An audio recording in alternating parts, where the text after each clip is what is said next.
Здраво, ова е бонус издание на Видеологија со Златко Ѓелевски, дигитален краток осврт за актуелни филмски остварувања, односно спонтана критичка анализа која избира на први впечатоци илустрирани со подвижни слики. На денешниот репертоар е изборот на топ 10 филмски остварувања за 2024 година, а во 2024 година изгледав 597 филмови, односно 215 драми и комедии, 259 жанровски остварувања кои вклучуваат хорор, трилер и научна фантастика, 93 документарци и 30 класици на кои се имам навратено во оваа година или пак ги имам откриено дури сега, затоа што до секогаш постои можност за пополнување на дупките во филмското гледачко искуство. Никогаш не е предоцна за први филмски впечатоци. Според оваа статистика за минатата година го имам зголемено бројот на изгледани филмови и сум го преполовил бројот на изгледани сезони од ТВ серии кои изнесува 64, меѓутоа јас се обидувам да селектирам на што ќе го предадам моето внимание. Гледам значителен број на филмови на филмските фестивали на кои сум составен дел, па за жал не успеам да ги евидентирам тие 50 на филмови кои ги гледам таму, иако наоѓам простор да ги коментирам во емисијата Дансе Макабре.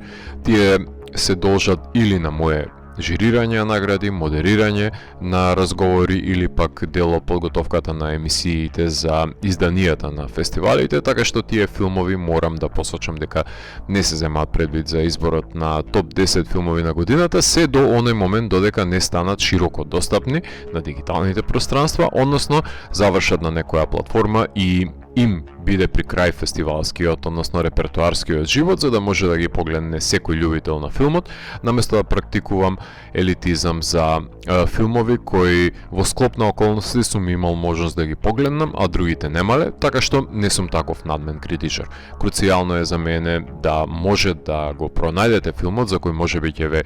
инспирирам да го погледнете. Затоа и не се водам според годините на IMDb и ве замолувам да ги занемарите кога е во прашање мојот избор, бидејќи јас имам многу поедноставени постулати. Од 1 јануари до 31 декември сите филмови кои ќе успеам да ги пронајдам и изгледам ќе бидат земени предвид во изборот, без разлика дали на IMDb пишува дека се 2023 или 2024 година на издавање, затоа што тие години важат за странските фестивали, а не за широката дистрибуција.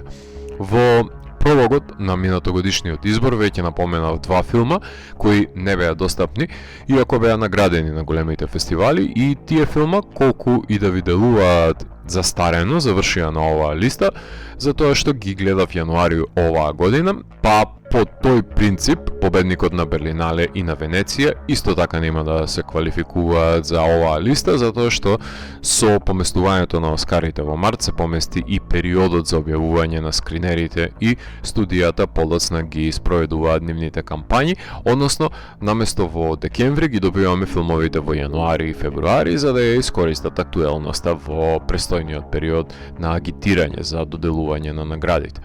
Изборот на 10 филмови од листата е всушност рафинирана селекција од 50 рецензирани филмови во Видеологија, кои секоја недела ви ги представував по еден во текот на 2024 година, така што постоечки се високите естетски норми, само што потребно е да се повлече квалитативниот кајмак на филмската година. Иако секоја година се преценувам дека можам да го објавам изборот на најквалитетен филм според Видеологија во декември, ретко кога успеам, бидејќи тој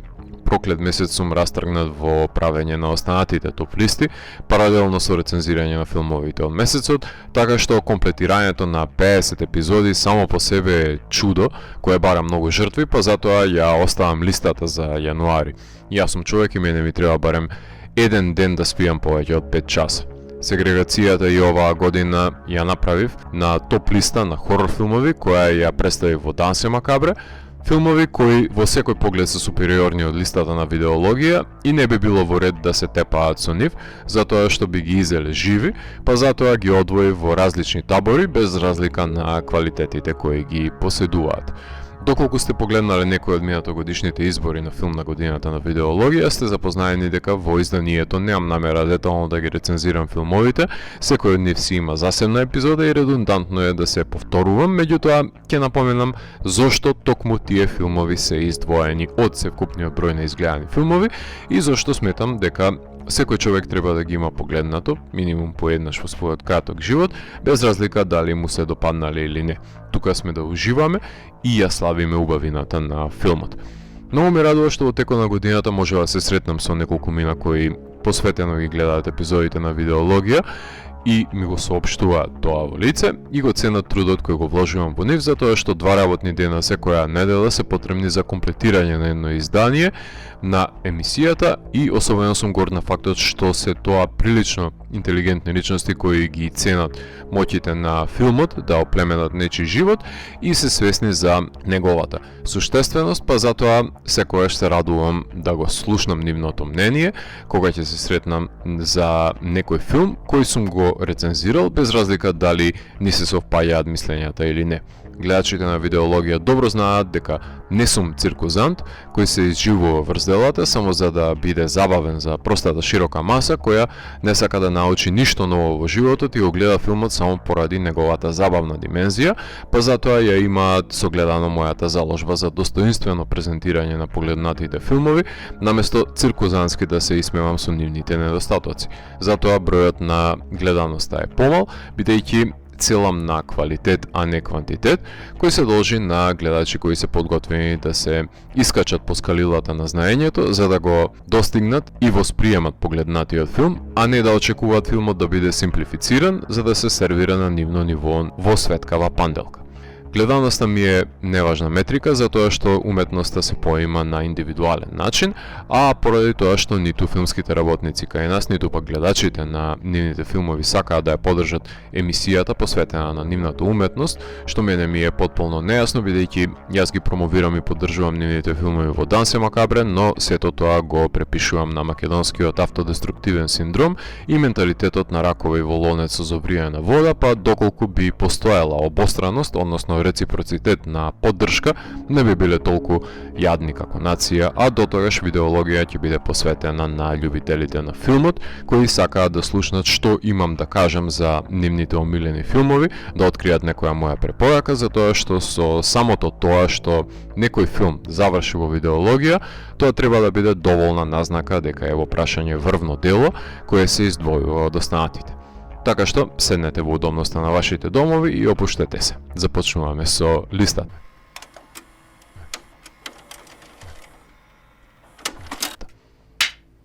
На 10-то место се наоѓа Different Men од Арон Шинберг, во кој актерот Едвард, глумен од Себастијан Стем, смета дека не може да ги достигне аспирациите да биде идна актерска ѕвезда поради неговото лице со деформитет, па подлегнува на хируршки третман кој ќе му овозможи да има ново лице со кое доаѓа потребната самодоверба за чекорење напред во животот, се додека не се појави Освалд, глумен од Адам Пиерсон, кој ја има неговата деформација на лицето и ја презема улогата на која се базира животот на Едвард во представата од која тој е избркан. Филмот се најде на оваа листа затоа што е прилично уникатно остварување кое говори и за сомнежите низ кои поминува еден актер кој колку и да го посакува подемот не е секојаш во негови раце прогресирањето, па мислам дека на најдобар начин овој филм си поигрува со лицемерието, љубомората и завидливоста кои умеат да запоседнат нечи живот, како и иронијата која животот ладнокрвно ја сервира, како последица на неприфаќањето на белезите на телото за своји карактерни црти, а не аномалии и недостатоци, сроден со надреалните чинители во делата на Кристофер Боргли или Ари Астер. На 9-то место се наоѓа Sing Sing од Грег Кведар, во кој Дивајн Джи, глумен од Колман Доминго, завршува зад решетки за дело кое не го направил, кој раководи со театарска трупа во затворот Sing Sing, каде актерскиот потенцијал го забележува кај Дивајн Ај, глумен од Клеренс Маклин, кој најпрвин смета дека е бесцелна глумата во животот и гледа на театарот само како на ескапизам, за кога ќе се соживее со ликот на Хамлет да ја осознае трансформативната моќ на уметноста. Овој филм е еден од успешните примери во филмската историја каде комбинаториката на професионалните актери и внимателно избраните натуршчици на кои многу добро ми е познат затворскиот живот вродува со еден значителен и срцепарателен филм во кој недофатливоста на слободата надвор од затворските решетки одлично е доловена со актерскиот перформанс и фрустрациите кои ги будат кај ликовите, но тука е уметноста да биде мелем за нивните душевни рани, без разлика дали се свесни свесни самите за тоа или не. Во сличен период го гледав и Ghostlight, уште еден филм во кој се манифестира моќта на театарот, меѓутоа во животот на еден градежник, кому му е потребен тој израз во Шекспировото дело, но во видеологија има место само за еден пиштолџија, така што Синг Синг е филмот која доловува лековитата моќ на уметноста во суровите затворски услови, каде се создава актерската трупа која доживотно пријателствува. На 8 место се наоѓа Evil Does Not Exist од Рюсуке Хамагучи, во кој Такуми и неговата ќерка Хана живеат во селото Мизубуки, кое се наоѓа во близина на Токио. Еден ден компанијата од градот има купено земјиште во селото и ги информира селаните дека планираат да направат туристичка атракција каде луѓето од градот ќе може да се опуштат и поврзат со природата со преноќување во близина на куќата на Такуми. Филмот се најде на оваа листа бидејќи овозможи да погледнеме на сосема поразлична страна на Хамагучи, каде тежиштето нема да падне на интелектуалните дијалошки преписки, напротив, ќе демонстрира дека умее да му остави простор на филмот да дише, да не запознае со колоквијалната рутина на ликовите и на тој начин да осознаеме зошто не смее да се наруши таа хармонија меѓу луѓето и природата, која се обиделе низ децениите да ја воспостават во руралното место, пред лакомите градски профитери да ја експлоатираат местноста. Несомнено дека се отвора филозофското прашање дали постои злото во природата или е човечки конструкт, создание кое ќе биде водилка за човечката пропаст. На 7 место се наоѓа Монстер од Хироказу Корееда, во кој мајката Саори, глумена од Сакура Андо, почнува да бара одговори од учителот во училиштето, во мигот која ќе забележи дека незиниот син Минато, глумен од Соја Курокава, се однесува невообичаено, стравувајќи дека еден од неговите учители е насилен кон него, иако зад неговото незадоволство се крие сосема по различен причинител. Филмот се најде на оваа листа затоа што е едно од најзначајните азиски остварувања во минатата година, каде Корееда го демонстрира мајсторството со кое ги раководи очекувањата на гледачите, фрагментирајќи ја приказната на разноврсните чинители, за чие што составување вроди еден нов мозаик на доживувања, па кога ќе се здогледа големата слика, да ги дознаеме тајните кои кријат ликовите, стравувајќи дека нема да бидат прифатени од заедницата што ги покажат нивните афинитети. Делото ни овозможи да погледнеме како не се справува ефикасно училишниот систем со обвинувањето за булинг, но исто така и даде представа за оддалеченоста меѓу животите на родителите и нивните деца. На 6 место се наоѓа The Beast од Бертранд Бонело, во кој во блиската иднина вештачката интелигенција раководи со светот и човечките емоции стануваат несакан нуспродукт, сметајќи дека е препрека за реализирање на бараните работни позиции со одговорност. Затоа Габриел, глумена од Леа Сейду, подлегнува на процес на прочистување на незината ДНК, при што е соочена со незините претходни животи со цел да се анулираат емоциите кои се составен дел од незиниот идентитет, меѓутоа кога ќе се пресретне со Луис, глумен од Џорџ Мекеј, не може да ја негира привлечноста и чувството дека го знае од претходно. Филмот е составен од навраќањето во животите кои претходеле во 1910-та, во блиската 2014 година, како и во футуристичката 2024 година. Филмот се најде листата затоа што е инвентивно патешествие низ епохите, каде се повлекуваат во различно милје овие ликови со непореклив заемен однос, кои не се свесни за таа поврзаност со тоа што и во The Age of Innocence, Mulholland Drive и во THX 1138 сегментот за на впечатлив начин да се прикажат соодносите кои може да настанат само помеѓу комплицирани човечки битија, колку и да не е тоа померак на роботите. Овогодишниот пандан на Cloud Atlas. На 5-то место се наоѓа Dying од Матијас Гласнер, во кој членовите од германското семејство Лунис, односно мајката Луси, глумена од Корина Харфух, и незиниот сопруг Герд, глумен од Ханс Уве Бауер, живеат во мал град во северна Германија, соочени со потешкотиите на поодминатите години, а нивните деца живеат во големите градови, односно Том, глумен од Ларс Едингер во Берлин, кој раководи со мал оркестар, и ќерката Елен, глумена од Лилит Странгерберг, која живее во шише со алкохол во Хамбург. Ликови кои живеат и умираат сами, а треба да се составен дел од едно пошироко фрагментирано семејство, причината поради која се најде на листата овој филм, бидејќи представува еден впечатлив пресек на модерното германско семејство, каде од подигнувањето на зидовите помеѓу припадниците на семејната заедница, неостварувањето на дострелите и робувањето на лимитациите доведува да се неизлечиво несреќни сите членови. За мој вкус, многу попровокативен од Тони Ердман, затоа што подлабоко се навлегува во фаличноста на ликовите и нивните јадеши.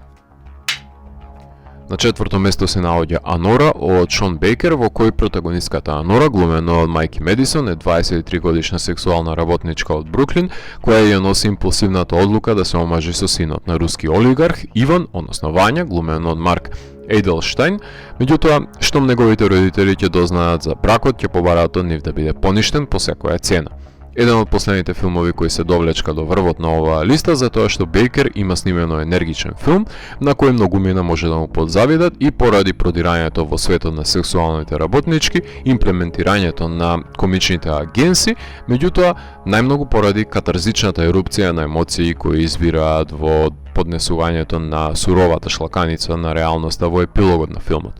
Фуриозност која најчесто е застапена во творбите на браќата Сафти или пак Дарден на моите листи, но Бейкер ја имаше таа чест да биде поворник на впрегнувањето на вртлогот на незавидните ситуации и поставеноста на маргиналните ликови, од кои се крие епопеја која чека да биде откриена. На трето место се наоѓа Poor Things од Јоргос Лантимос, во кој Бела Бекстер, глумена од Ема Стоун, лик во кој по нејзината смрт ќе биде пресадена свеста на нејзиното неродена бебе во главата со помош на докторот Гудвин Бекстер, глумен од Вилијам Дефо, а кога ќе биде доволно возрастна Бела, ќе и се јави тинеџерската потреба да го открие светот надвор од домот и покрај тоа што е верена за младиот поданик на докторот Мак, глумен од Рами Јусуф, таа исто така е шармирана и од подмолниот Данкан, глумен од Марк Рафало, кој ќе ја шета широм светото, возможувајќи да ги согледа неговите убавени, меѓутоа и неговите мрачни страни. Иако Лантимос оваа година го објави одличниот Omnibus Kinds of Kindness, со предолги сегменти, одвојува место за неговата Франкенштајнова визија на оваа листа, бидејќи е уникатен филмски ендемски вид на извитопереноста на светоградењето со хипертрофираното димензионирање на неговите координати, како и однесувањето на ликовите кои се обидуваат да екзистираат во него, предизвикувајќи ги актерите да бидат потеатрални во својот перформанс, а сепак да содржат канони од coming of age приказната на осознавање на светот од страна на Бела, патешествие на кое ги поведува авантуристичките и љубопитните гледачи. Најгилиамовскиот филм на Лантимос. На второ место се наоѓа The Zone of Interest од Джонатан Глейзер, во кој германскиот командант на Аушвиц Рудолф Хос, глумен од Кристијан Фриедел, кој заедно со неговата сопруга Хајдвиг, глумена од Сандра Хулер, со нивните деца и послугата живеат во куќа во прекрасната расцветана градина, која еден зид ја дели од логорот во Аушвиц, каде секој ден се врши екзекуција на илјадници евреи. Не само поради чекорите кои ги направи Глейзер на рамниште на звук во филм, ова дело се најде на листата поради начинот на кој сугестивно се манифестира злото на работ на рамката од секој измерен кадар, дали преку домот или пак наслушнувајќи ги вресоците во соседството, злото демне во секој кадар на филмот за семејството кое не сака да се откаже од нивниот идеален дом, без разлика што се наоѓа до пеколното окно на земјата, каде секако дека може да го погледнеме како привилегија да не мора да патува офицерот за да оди на работа, ако може да се нарече дека работа е да се масакрираат илјадници животи. Силен и трогателен филм кој еднаш се гледа, во мојот случај неколку пати, и никогаш не се заборава затоа што остава траен жиг на подсвеста. На почесно место се наоѓаат Asphalt City, Didi, Blood's Lessons, About Dry Grasses, The Settlers, The Apprentice, Her Body, Emilia Perez, The Iron Claw, Fallen Leaves. На прво место се наоѓа Challengers од Лука Гваданињо, во кој Таши, глумена од Зендеја, поранешна тенисерка која по повредата на ногата ја завршува кариерата, станува тренер на нејзиниот сопруг Арт, глумен од Майк Фајст, од кој прави шампион, меѓутоа ги запознаваме на залезот на неговата кариера, каде Арт нема мотивација, па сомневајќи се дали има сила за уште една титула, се пријавува на турнир во кој по финалето се соочува со поранешниот негов пријател Патрик, глумен од Джош О'Конер, за да погледнеме колку биле блиски во минатото овие двајца и како таши застанала помеѓу нивното неразделно пријателство, иако е подготвена да оди до екстреми само за да ја обезбеди победата на демотивираниот сопруг, бидејќи таши не троши време да тренира губитници. Гваданињо имаше 2 филма оваа година, со тоа што Queer играше само на фестивалите и ќе остане да биде во конкуренција за топ листата на 2025 година, а Challengers да го прогласам за филмот на годината според видеологија, не само поради тоа што режисерот измисли нов филмски јазик на кој му приде на нефилмичниот спорт и го паралелизираше со енергичниот електронски бит на Резнор, кој има моќ да го понесе со возбуда, па дури и најпасивниот гледач се најде на првото место, бидејќи и секој кадар е одлично сработен и приказната има доволно пресврти за да бидеме ангажирани како гледачи во интригите во овој љубовен триаголник, додека режисерот го преозначува спортскиот меч во сексуален надпревар помеѓу ликовите. Ова беше бонус изданието на дигиталната архива Видеологија, посветена на топ 10 филмови за 2024 година. Доколку ви се допадна, лајкувајте го видеото, споделете го и следете го каналот. Последете и поснатите рецензии на виртуелната полица. Ви благодарам за вниманието. Среќни празници и во 2025 година не ги пропуштајте новите епизоди на Видеологија. Поздрав!